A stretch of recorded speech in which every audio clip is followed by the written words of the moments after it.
Nate the Great and the Big Sniff. Chapter 1. The Long Wait. My name is Nate the Great. I am a detective. My dog Sludge is a detective too. Today, I had my biggest case ever. But Sludge couldn't help me because looking for Sludge was the case. Sludge was missing, lost, gone. I had to find him. This morning, Sludge and I went out to shop. We went to my favorite store, Wayman Brothers. Sludge isn't allowed in stores. I go in and Sludge waits outside. Sludge is great at waiting. He likes to watch people go by. He always finds a few he likes to sniff. I am going to buy one thing, I said to Sludge. I will be right back.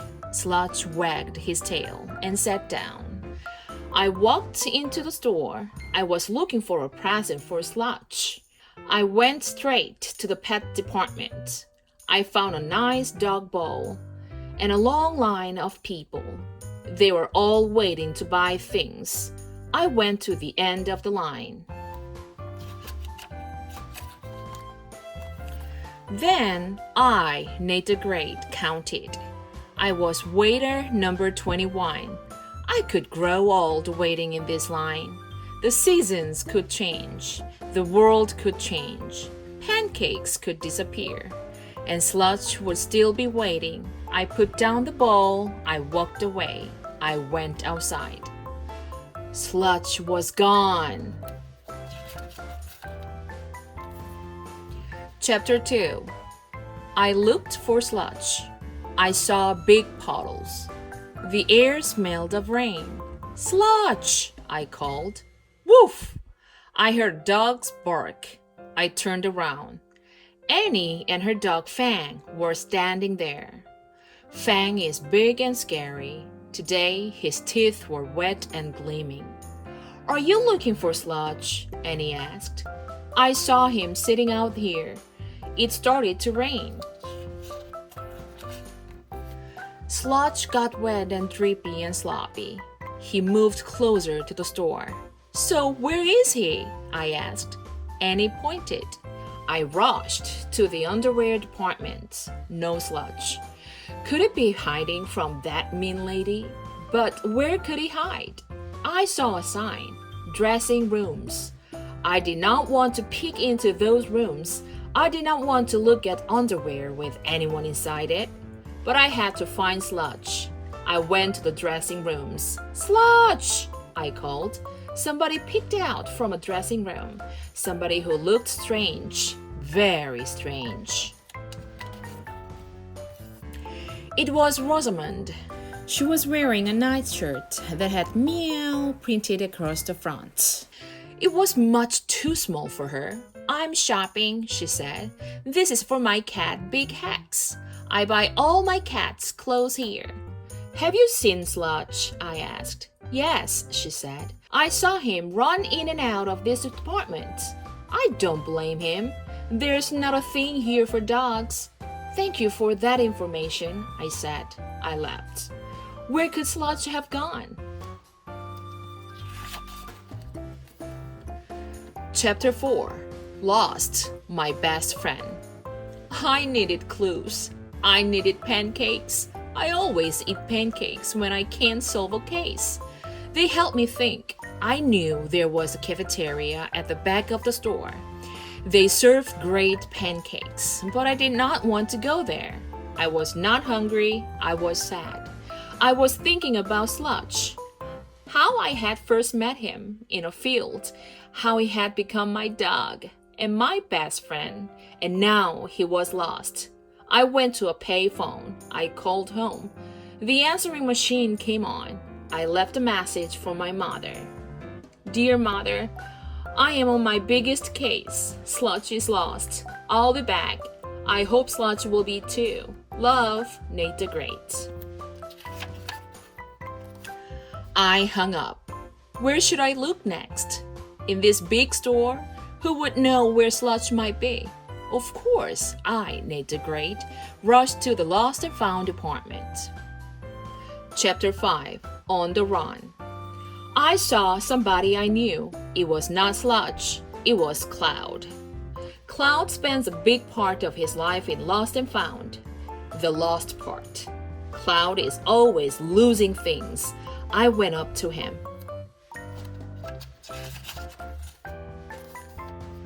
I have lost Sludge, I said. I saw him, Cloud said. Where? At your house on Sunday, Cloud said. He wasn't lost then, I said. All right, Cloud said. Cloud pointed to a man sitting at the desk. He knows what's lost and what's found. Talk to him. I rushed over to the man. I said, I, Nate the Great, have lost my dog Sludge in this store. Oh, the dog, the man said. We know about him. He's been spotted all over the place. Nobody who sees him will ever forget him. I'll tell you that. But we can't catch him. He just runs and runs. I haven't had a report for 5 minutes. He could be anywhere. Runs and runs? I said. What? The man asked. A clue, I said. I walked away. Chapter 6. The Tip of a Tail. Sludge could be tired by now, I thought. Nobody has seen him run for 5 minutes. I rushed to the bed department. It was full of beds, a great place to rest.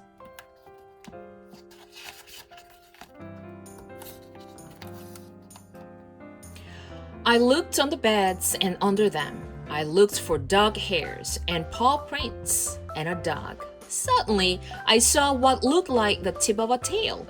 It was under a bed. Was I dreaming? Was I hoping too hard? I got closer. It was a dog's tail. And it was attached to Fang. Fang crawled out from under the bed. Annie came running. There you are, Fang, she yelled. What's Fang doing in the store? I asked. I thought I saw Sludge, Annie said. So I ran inside. Fang followed me. You saw Sludge? I asked. No, it was a mistake. It was a wet mop. But don't worry, I left the door guarded. Rosamond came along. She's standing there with a big whistle. A whistle? Yes, she said every guard should have one. I sat down on a bed. So Fang is a dog who's been running around the store, I said. And scaring the customers, Annie said. I, Nate the Great, was sunk. I should have guessed that the running dog was Fang. The man said that nobody who saw him would ever forget him. I should have known there was a clue.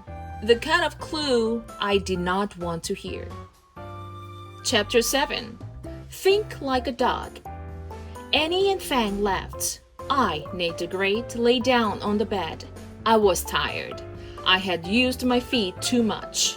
And my head too little. I had to think, where would a dog go in this store? Suddenly, I had the answer.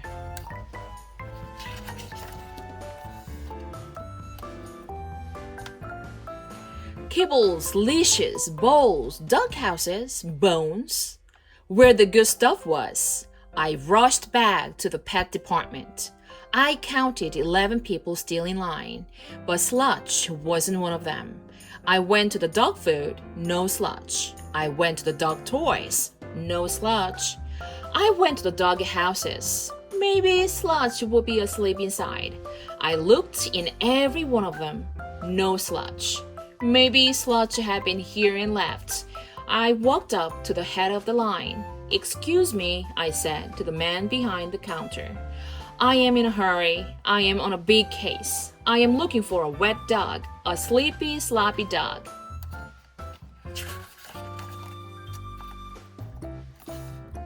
A sleepy, sloppy dog, he said. And it has a tail, right? I nodded. Fur? Of course. And it barks? Yes. The man chuckled. Nice try, he said. But if you want to buy something, you have to go to the end of the line. I remember you when you were number 21. I, Nate the Great, walked away.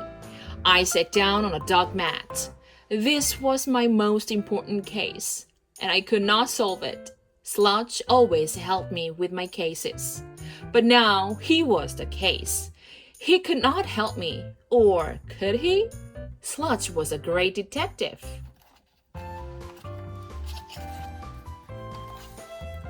Was he trying to find me? Was he sniffing all over the store? No, he was afraid the mean lady would get him. He had to hide. But he had to find me too. How could he do both things? Suddenly, I, Nate the Great, had the answer. Suddenly, I knew where Sludge had to be. Chapter 8: A Flower Trail. I rushed to the back of the store, to the cafeteria, where the pancakes are. People were sitting and eating. There was a room behind the cafeteria. There was a trail of flour going in and out of the room. It was a trail of white paw prints.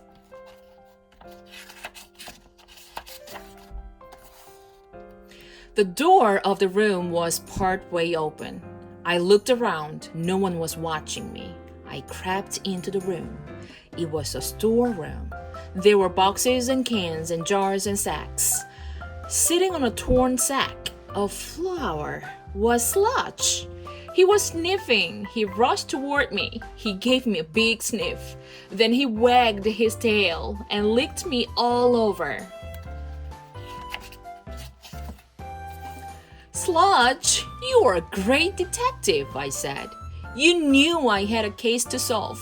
You knew I always eat pancakes to help solve a case. So you sniffed out this pancake place and you sat and waited. You knew you could sniff me from your hiding place when I showed up. And that's what you did? Sludge looked proud. This had been his biggest case too. I looked at the trail of flower paw prints. Did Sludge leave it on purpose? Or did it just happen to happen? I would never know. But I didn't care. I only cared that I had found Sludge. Or he had found me. Whatever, I said. We both deserve a treat. Wait here.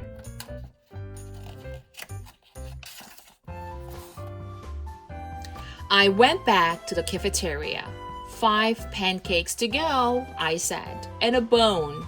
I, Nate the Great, and Sludge sat on the torn sack of flour and ate the best meal we had ever had.